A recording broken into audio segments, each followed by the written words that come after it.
Hello traders. पहा, तुम्हाला आहे ना, लक्षात घ्या, तुम्हाला फक्त तुमची स्क्रीन चालू ठेवायची, कंटिन्यू चालू ठेवायची आहे.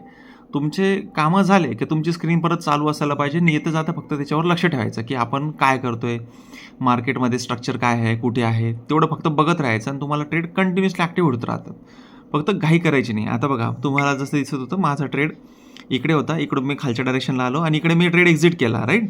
तुम्हाला लगेच दिसेल की याच्यानंतर एक पुल बॅक आलेला आहे, राईट ना. सो खूप मोठा ट्रेड नाही करायचा, छोट्या ट्रेडमध्ये आपण प्रॉफिट घेत राहायचा आणि बुक करत राहायचा. आता पहिल्या ट्रेडमध्ये जवळपास आपण $90 जवळपास प्रॉफिट घेतला.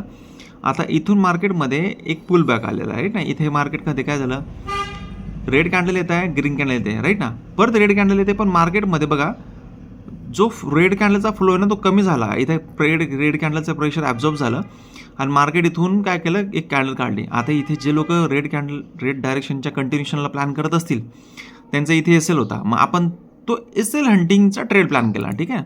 बघा, आपण इथे ना ट्रेंड प्लॅन नाही करत आहे, आपण काय करतोय, कोणाचं तरी एस एल हंटिंग इथे होऊ शकतं, त्याच्या बेसिसवर आपण एक ट्रेड प्लॅन करतोय, ठीक आहे ना.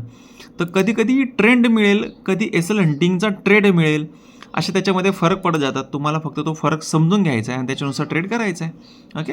सो आता इकडे एक्झिट प्लॅन आहे, कारण की इथून मार्केट काय करतं आहे, लोअर लो फॉर्मेशनमध्ये आहे आणि आपण इकडे एस एल हंटिंग करतो आहे. मार्केट बघा तुम्ही चालतं कसं आहे, ग्रीन कॅन्डल वापस थांबते खाली, ते ग्रीन कॅन्डल वापस थांबते, मार्केट खाली येते, परत ग्रीन कॅन्डल खाली येतं.